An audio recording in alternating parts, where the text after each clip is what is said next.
अस्सलाम वालेकुम स्टूडेंट्स। आज हम पढ़ेंगे लिटिल लॉ के बारे में। और लिटिल लॉ क्या कहता है इसको पहले मैं डिफ़ाइन करूँगी आपके पास। बेसिकली आपके पास बहुत सिंपल सा रूल होता है जो क्या करता है that helps us understand how queues. अब क्यूज़ क्या चीज़ है? Line work in any system. जो आपका काम एक क्यू की फॉर्म में होगा, लाइन में होगा, यानी कि एक आपके सिस्टम में अभी आप एक काम कर रहे हो, सेकेंडली दूसरा काम उसके लिए वेट कर रहा है, थर्ड उसी क्यू में खड़ा है, फोर्थ एंड सो ऑन जो हैं उस सिस्टम में खड़े। तो उनको अंडरस्टैंड करने के लिए एक सिंपल सा लॉ है जो हमें हेल्प आउट करेगा to understand the queues in the system is called a Little law. और ये आपके पास फंडामेंटल भी होता है और simple relation with the broad application, जो आपकी बड़ी किस्म की एप्लीकेशंस हैं उनके साथ जो उसका रिलेशनशिप है उसको एक्सप्लेन करेगा।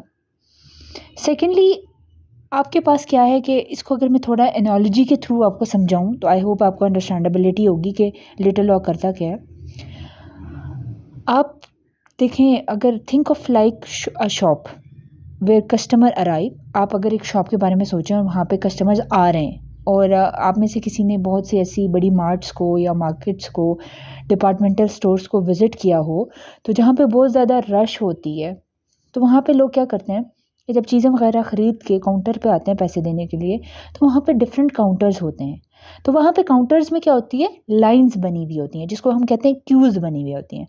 तो जो फिर क्या होता है, लोग वहाँ से काउंटर पे वन बाय वन अपने पैसे देते हैं और चेकआउट करते रहते हैं। तो सेम इसकी एग्जांपल क्या होगी क्यूज़ की, कि ये इस तरह से आप क्या हो, आपकी क्यूज़ बनी हुई होती है और उनको अंडरस्टैंड करने के लिए आपको क्या चाहिए होता है, लिटिल लॉ चाहिए होता है। अब ये कहता क्या है, व्हाट इट से, तो हम इसको देखेंगे कि व्हाट इट से the average number of items. जो आपके पास एवरेज नंबर ऑफ आइटम्स होते हैं, आइटम्स क्या हो सकते हैं, पीपल, जॉब या पैकेट्स या एक्सेट्रा, इन अ क्यू। जो एवरेज नंबर ऑफ आपके पास आइटम्स हैं क्यू के अंदर, वो किस चीज़ के इक्वल हैं? अगर हम इसको देखें, is equal to average rate at which the item arrive. ये किस चीज़ के इक्वल है कि एवरेज रेट, जो rate at which item arrive, एक तो आइटम अराइव करेगा, जैसे हमने कस्टमर की बात की थी कि आपके पास ये किस चीज़ के इक्वल हुआ कि कस्टमर्स आपके क्या हो गए, शॉप पे अराइव कर गए, into the average time an item spend in the system.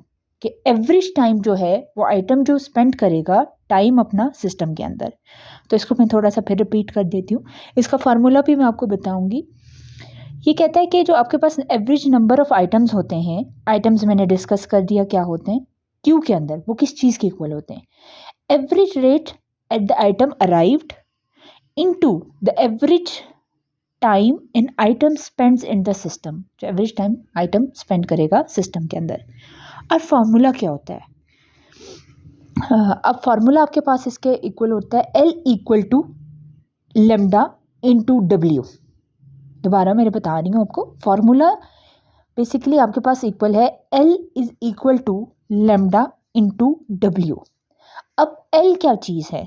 L आपके पास है average number of items in the system. जो एवरेज नंबर ऑफ आइटम्स आपके सिस्टम के अंदर हैं, या लेंथ ऑफ क्यू की बात की जाए, जो लेंथ ऑफ क्यू है वो तो क्या कहलाता है आपके पास, L। और लेमडा क्या है, average arrival rate, how fast item comes in. तो लेमडा आपके पास क्या है कि कितना तेज़ी से आपके पास आइटम आता है। देन डब्ल्यू क्या कहता है कि average time in item stay in the system. इसमें आपके पास वेटिंग भी आ जाता है और सर्विस टाइम भी आ जाता है, जो मैंने ऊपर आपसे डिस्कस किया था कि एवरेज नंबर ऑफ आइटम्स किस चीज़ के इक्वल होते तो बेसिकली दैट इज़ L। फिर मैंने आपसे कहा कि average rate at which item arrive, वो आपके पास लेमडा हो गया। देन मैंने आपसे कहा कि इनटू क्या हो गया, and the average time an item spends in the system which is equal to W. Next हम देखते हैं कि क्यू सिस्टम की बात की गई है। क्यू सिस्टम क्या है? A server is like a cashier. अगर आप सर्वर को देखें तो is act like a cashier. If it's free an item is served right away. आपका कैशियर फ्री है, यानी अगर आपसे मैंने अभी मार्ट की बात की तो वहाँ पे जो आपके काउंटर पे लोग बैठे होते हैं, अगर वो फ्री हैं तो they will serve you at the time at once, और एट द सेम टाइम आपको क्या हो जाएगा, राइट अवे आप क्या कर देंगे, आप चेकआउट कर देंगे। If not the item joins a line, अगर नहीं है ऐसा तो आपको क्या करना पड़ेगा, लाइन को ज्वाइन करना पड़ेगा, यानी क्यू को करना पड़ेगा। तो server is like a cashier. अगर आपको सर्वर से कोई चीज़ चाहिए और सर्वर आइडियल है, अभी कोई काम उसके पास नहीं है, तो वो आपको राइट अवे क्या कर देगा, सर्व कर देगा। बट इन अदर केस आपको क्या करना पड़ेगा, लाइन को ज्वाइन करना पड़ेगा, क्यू को ज्वाइन करना पड़ेगा। You can have you have one Q for one server, एक सर्वर के लिए एक क्यू होगी, यानी एक काउंटर पे एक ही क्यू बनाएंगे, दो क्यूज नहीं होंगी। और many queues for many servers like multiple cashiers. अब इसी को मैं एग्जांपल जो हमने स्टार्टिंग से मैंने आपको बताई है उसी को मैं आगे आपको एक्सप्लेन करती हूँ कि देखें आप काउंटर पे हैं, तो आपके पास काउंटर 1 है, काउंटर 2 है, काउंटर 3 है, लाइक अगर हम इसी को इसी से रेप्लिकेट कर दें, ये जो सर्वर की बात है, तो सर्वर 1, सर्वर 2, सर्वर 3, तो आपके काउंटर 1 पे एक ही क्यू बनेगी, एक ही लोगों की लाइन होगी, काउंटर 2 पे एक ही लाइन बनेगी, काउंटर 3 पे एक ही लाइन बनेगी। फिर वो कहता है कि many queues for many servers, जितने सर्वर्स होंगे उनके लिए उतनी क्या होंगी, क्यूज होंगी। वाई इट्स यूजफुल, ये ज़रूरी क्यों है? It works for almost any stable system with no leakage. आपके यहाँ पे भी एक पॉइंट है, ये देखिए मैं आपको थोड़ी सी स्लाइड से भी चीज़ें बता रही हूँ, बाकी चीज़ें मैं आपको और भी फर्दर एक्सप्लेन कर रही हूँ ताकि आप इसको ईजिली कॉम्प्रीहेंड कर सकें स्टूडेंट्स। तो यहाँ पे आप सेकंड अगर पॉइंट को देखें तो यहाँ पे क्या लिखा हुआ है कि can be apply to almost any system that is statically in steady state and it which there is no leakage. इसमें कोई लीकेज ना हो, स्टेबल हो, रेडी हो।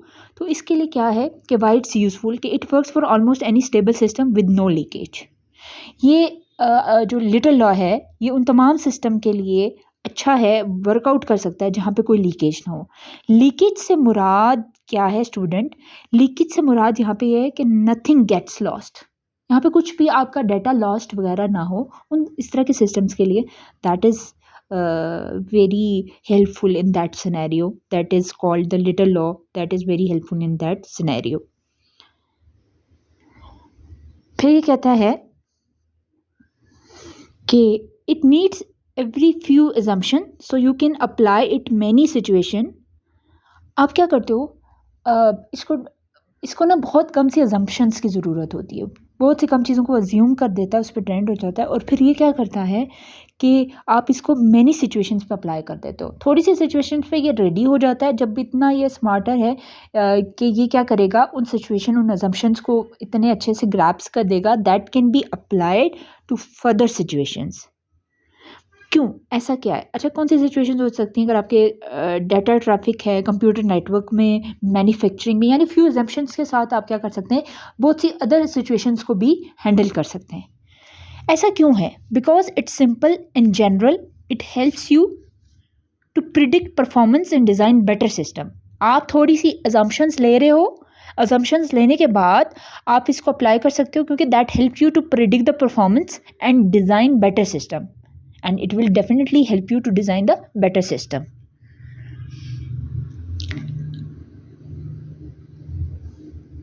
ये पॉइंट्स जो हैं लास्ट वाले मैंने एक्सप्लेन किए। Relation require very few assumptions because of simplicity and generally it's extremely useful. अब आपके पास एक डायग्राम सी आई हुई है जिसमें फिगर 2.5 शो की गई है, जिसमें आपको बताया गया है सिस्टम क्लॉक के बारे में। अगर आप सिस्टम क्लॉक की डायग्राम देखें तो just basic computer timing device को किया गया है जो that send regular signals to keep process in synchronisation.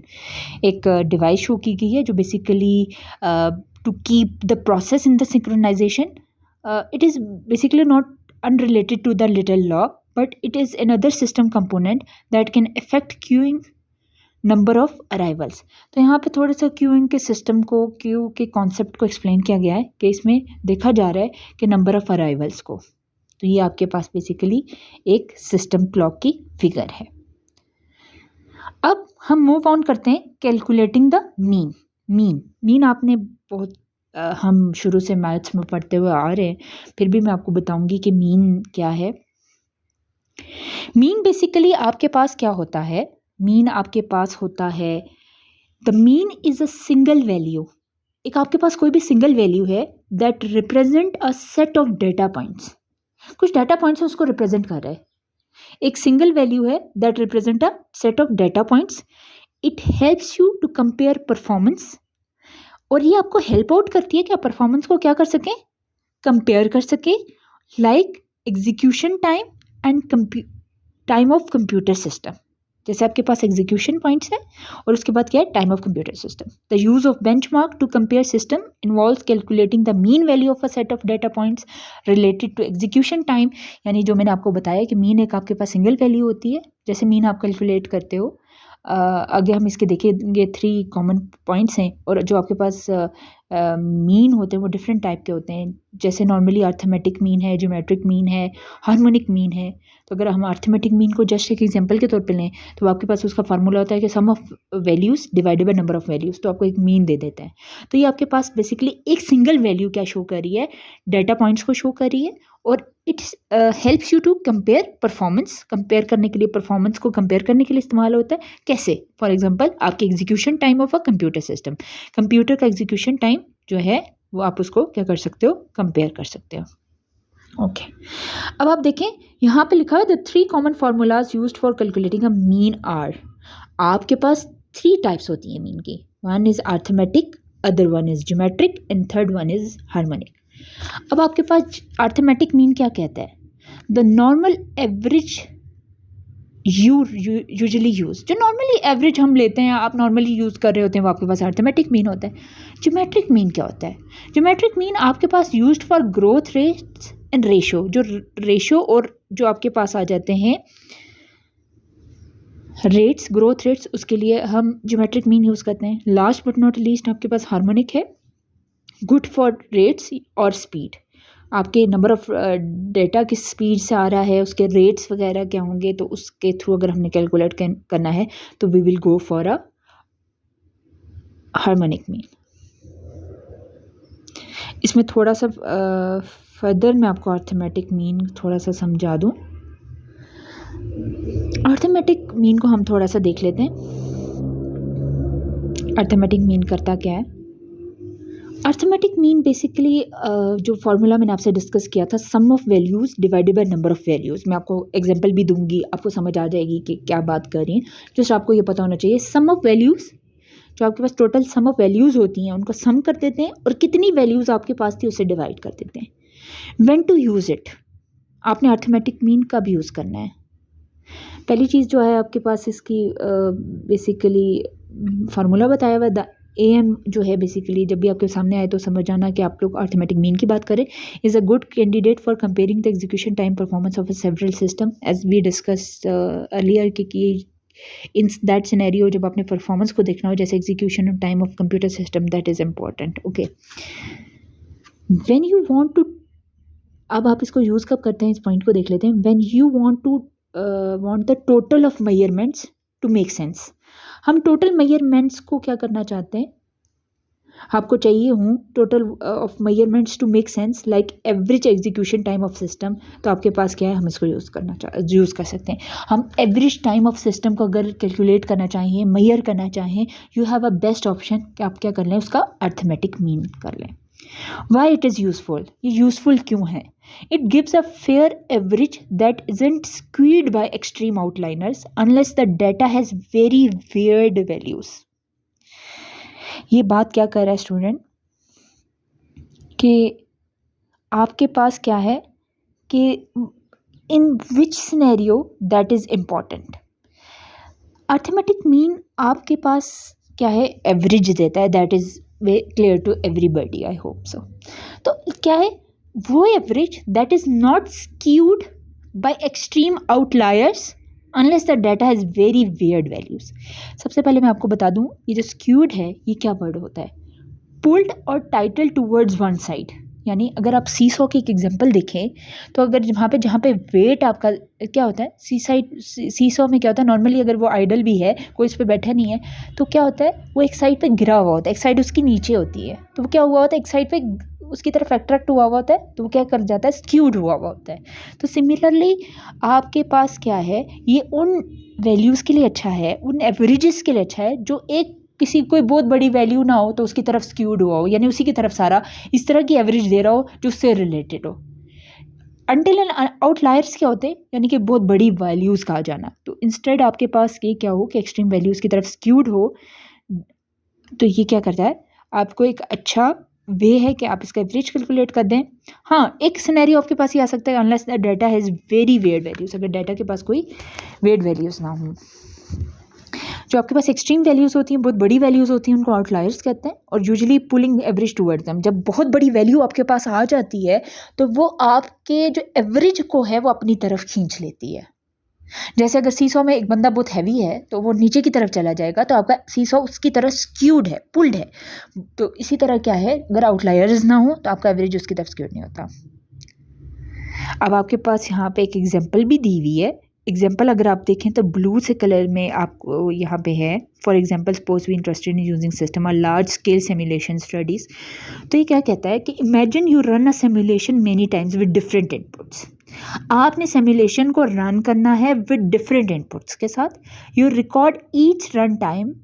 आप और क्या कर रहे हैं, उसके रन टाइम को क्या करें, 1 टाइम है, 2 टाइम है, अच्छा कितनी टाइम आपने रन किया, may be you have run that for 10 times. तो आपने उसको 1 2 3 4 5 6 7 8 9, आपके पास टोटल रन्स कितने हो गए, 10 हो गए।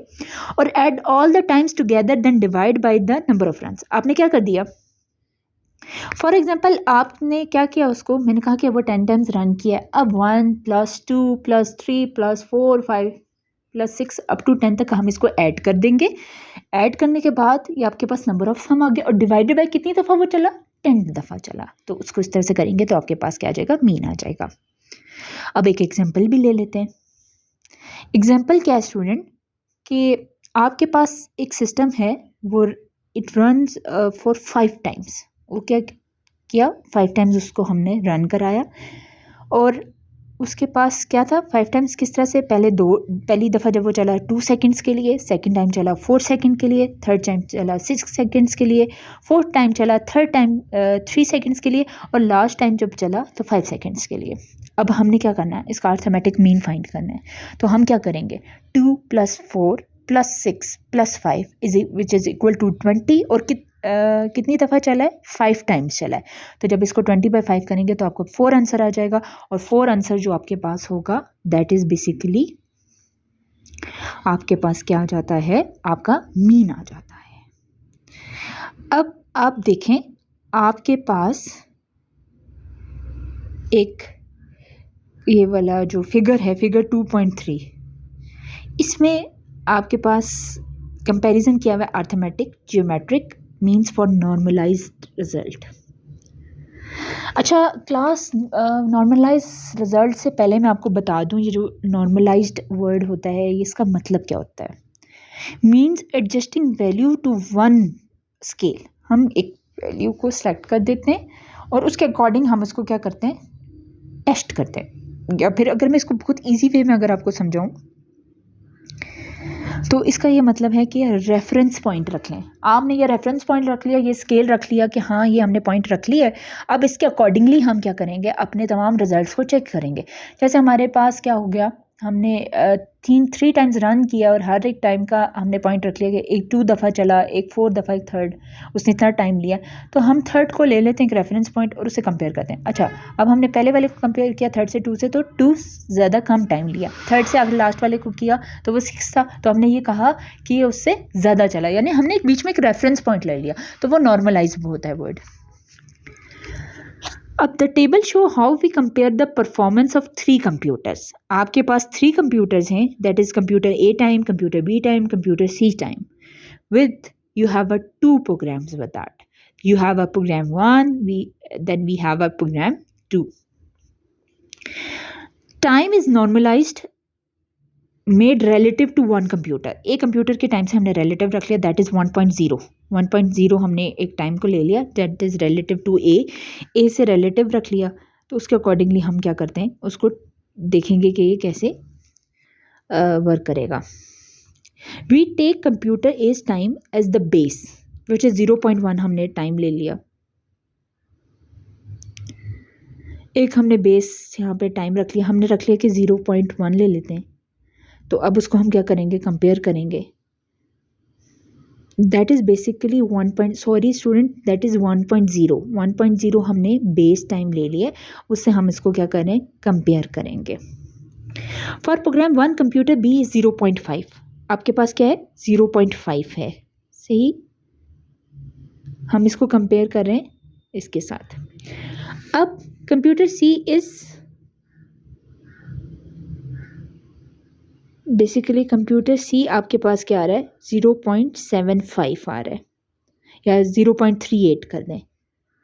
अब हमने क्या किया, बेस रख लिया 1.0। अब 1.0 जब हमने रख लिया है तो हम इसको बाकी के साथ कंपेयर करेंगे कि इधर किसका टाइम जो है आपके पास ज़्यादा है और किसका कम है। तो आपके पास पहला था 1.0, उसके अगेंस्ट जब हमने टाइम ए को देखा तो हमें लगा ये जो आपके पास है कम स्लोअर है एज़ कम्पेयर टू, अगर हम बी को देखें तो ये हमारे पास 0.5 है, तो 0.5 आपके पास जो है उससे ज़्यादा फास्टर है। और लास्ट अगर हम देखें तो 0.38 आ रहा है, तो 0.3 आपके पास जो है ज़्यादा फास्टर है। तो कंप्यूटर सी आपके पास ज़्यादा फास्टर है as compared to B and A के। इस तरह से क्या होगा, कंपेरिजन किया जाएगा। आप अर्थमेटिक कैसे फाइंड करें, आगे अगर आप देखें अर्थमेटिक मीन कैसे फाइंड हो रहा है, तो इसमें आप कैसे फाइंड करेंगे, just add the normalize time and divided to number of programs. आप नॉर्मलाइज टाइम को प्लस कर दें, ऐड कर दें और उसको डिवाइड कर दें 2 प्रोग्राम्स के साथ, तो आपके पास क्या हो जाएगा, यहाँ पे अर्थमेटिक मीन फाइंड हो जाएगा। और जो आपके पास ज्योमेट्रिक मीन है, ज्योमेट्रिक मीन फाइंड करने के लिए क्या होगा कि the normalize time and take square root. आप एक टाइम को नॉर्मलाइज कर दें, एक रेफरेंस पॉइंट ले लें और उसका स्क्वायर रूट कर लें, तो आपके पास क्या आ जाएगा, ज्योमेट्रिक मीन आ जाएगा। रिजल्ट आपके पास अगर आप देखें तो कंप्यूटर ए जो है आपके पास लोअर है, बी आपके पास एवरेज है और सी इज़ द बेस्ट वन है आपके पास। आगे इसका जो अर्थमेटिक और इसका कंपैरिजन हुआ है इसको आप खुद देख लीजिएगा।